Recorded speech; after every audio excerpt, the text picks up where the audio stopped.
Believe it or not, you can achieve incredible results using just your body weight in just 3 weeks with this video. That's why I'm going to show you 4 powerful exercises that will help you build muscle quickly, all without equipment. That's right, no equipment needed. So stay until the end because the last exercise is a game changer and will completely transform your body and life. It's a true Swiss Army knife that not only builds muscle, but also burns fat like crazy in just a few days. So, let's get to the video.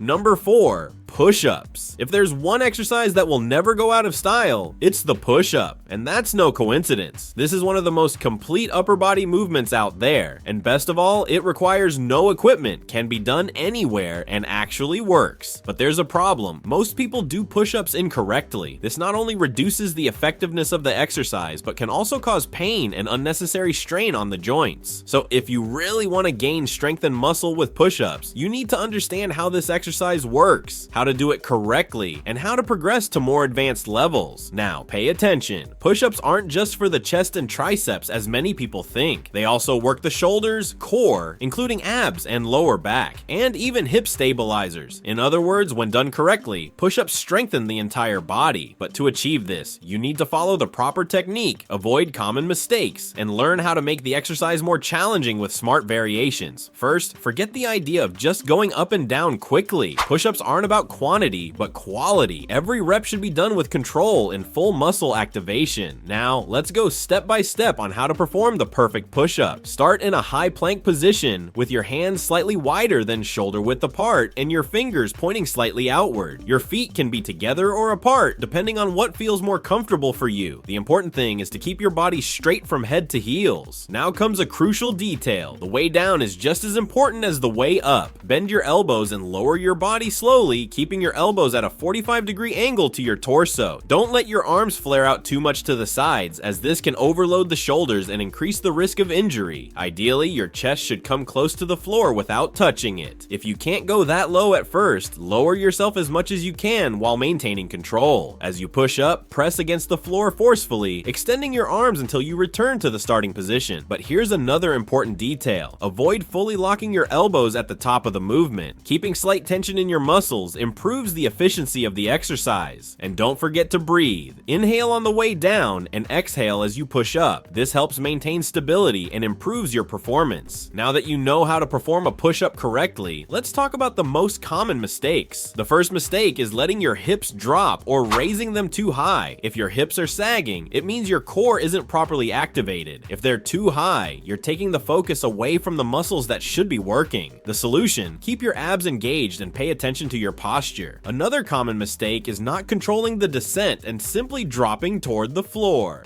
Many people try to do as many reps as possible and end up sacrificing movement quality. The descent must be controlled because this phase activates a large portion of the muscles. If you only focus on the push-up phase, you're missing out on a big part of the exercise's benefits. A classic mistake is placing your hands too far forward or too far back. This can cause shoulder discomfort and reduce the efficiency of the push-up. The ideal hand position is directly under the shoulders or slightly wider depending on the variation you want to do. Speaking of variations, there are many ways to make push-ups more challenging as you get stronger. If you don't yet have the strength to do a full push-up, start with knee push-ups or incline push-ups, placing your hands on a bench or wall. This reduces the load on your arms and allows you to build strength gradually. Now, if the traditional push-up is too easy for you, try more difficult variations like the diamond push-up, which puts more emphasis on the triceps, or the archer push-up, which challenges balance and arm strength even more. Another advanced variation is the explosive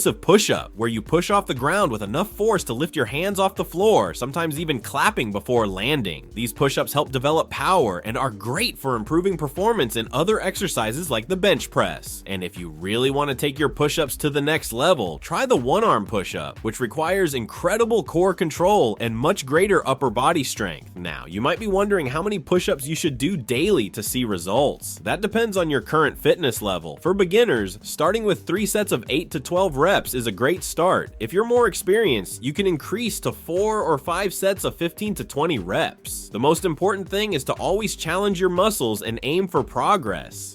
Number 3. Squat. If you want to build real muscle, you can't ignore squats. This is simply one of the most important exercises for those seeking strength, endurance, and leg definition. But here's a detail that few people notice. Squats don't just work your legs and glutes. They also activate your core, improve mobility, and even help strengthen your joints. And the best part, you don't need any equipment, and you can do it anywhere. Now, what many people get wrong is treating squats as a simple down and up movement. Proper execution makes all the difference, and if done correctly, it can transform your physique in no time. To start, the initial position is essential. Stand with your feet shoulder width apart and your toes slightly pointed outward. This small detail in foot positioning changes everything because it allows for a more natural movement and reduces the risk of knee strain. The next step is maintaining the right posture. Avoid arching your back or letting your knees misalign with your feet. Your spine should remain straight and your core engaged to protect your lower back. Now comes the descent. Instead of simply bending your knees, think about pushing your hips back as if you were trying to sit on an invisible bench. This better activates the glutes and prevents your weight from shifting entirely onto your knees. Ideally, you should lower yourself until your thighs are parallel to the ground or lower, always respecting your mobility. If you feel discomfort in your knees or lower back, it could be due to a lack of flexibility or improper form. To rise, press your heels against the ground and return to the starting position without locking your knees at the top, keeping tension in your muscles. Now, let's talk about the most common mistakes people make with squats. The first mistake is allowing the knees to cave inward during the descent. This can increase the risk of injury and reduce muscle activation. The solution is to focus on slightly pushing your knees outward during the movement. The second mistake is leaning too far forward. If this happens, you may have limited ankle or hip mobility. To fix this, try stretching those areas more before your workout and focus on keeping your chest open during execution. Another common mistake is lifting your heels off the ground during the descent. This means your weight is shifting entirely to the balls of your feet, which can strain your knees. The correct way is to keep your feet fully planted on the ground and distribute your weight evenly. Now, if regular squats feel easy, there are many ways to increase the difficulty and keep progressing. If you're a beginner, you can start with chair squats, where you sit and stand to get used to the movement. For those who have already mastered the traditional version, Bulgarian split squats are an excellent option as they work each leg individually and improve balance. Another challenging variation is the pistol squat, single leg squat, where only one leg performs the movement while the other extends forward. This is one of the most difficult bodyweight exercises and requires a lot of control and strength. As for the number of reps and sets, it depends on your level. For beginners, 3 sets of 15 repetitions are a great start. For more experienced individuals, increasing the number of sets to 4 or 5 can add more challenge. Another interesting strategy is to perform pause squats, holding the lowest position for a few seconds before rising. This increases time under tension and accelerates muscle gains. If you truly want strong and well-defined legs, you need to include squats in your routine consistently. Do them at least 3 times a week and gradually increase volume and intensity. Over time, you'll notice how this simple movement can remarkably transform your body and strength. Now that we've covered squats, let's move on to the next essential exercise, lunges. If you think lunges are just a squat variation, wait until you understand how they can correct muscle imbalances and increase the strength of each leg individually.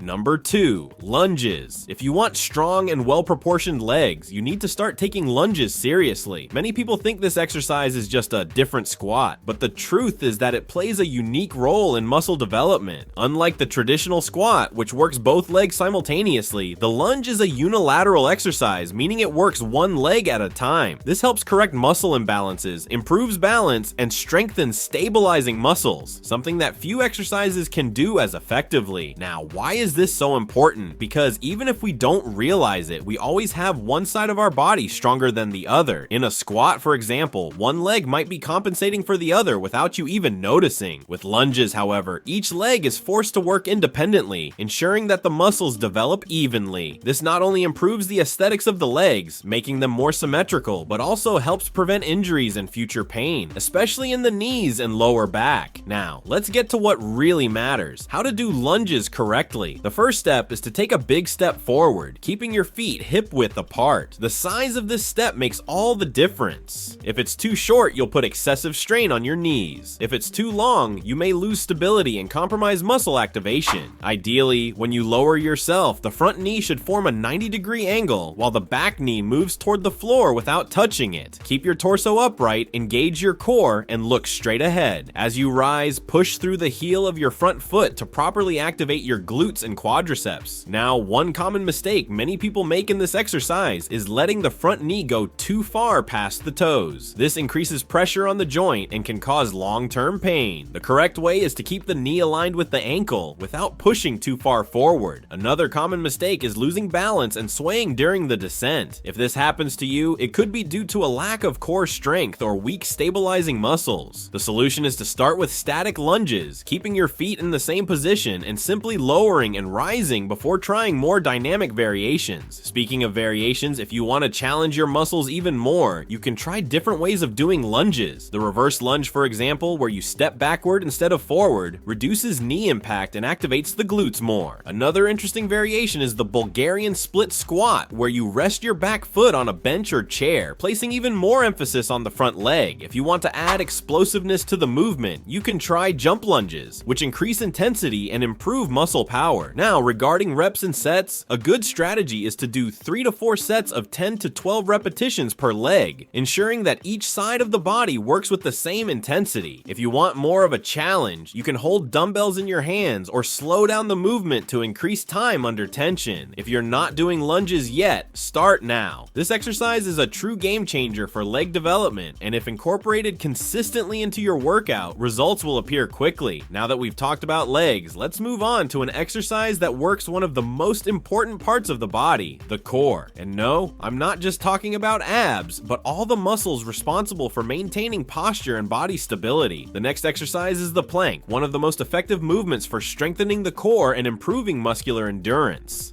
Number 1, plank. If there's one exercise that seems simple but can completely transform your strength and stability, it's the plank. And I know a lot of people underestimate this movement because it doesn't involve repetition or weights, but the truth is that the plank is one of the most efficient exercises for strengthening the core, improving posture, and preventing injuries. If you want to have a truly strong core and a more stable, balanced body, you need to learn how to do the plank the right way. Now, before we get into execution, let's talk about what exactly the core is and why it's so important. Many people think the core is just the abs, but in reality, it includes all the muscles around the body's central region, such as the obliques, lower back, transverse abdominis, and even the glutes. In other words, a strong core not only improves abdominal definition, but also protects the spine, enhances posture, and helps with the execution of practically any other exercise. And that's exactly what the plank does. So how do you perform the plank correctly? It seems simple, but believe me, many people do it wrong and waste the potential of this exercise. To start, place your forearms on the floor with your elbows aligned directly below your shoulders. Your legs should be extended back, with your feet resting on the ground and your body completely straight. This is the first important point. Your body should form a straight line from your heels to your head. No letting your hips drop or raising them too high. To truly activate the core, contract your abs and glutes, keeping the position firm and stable.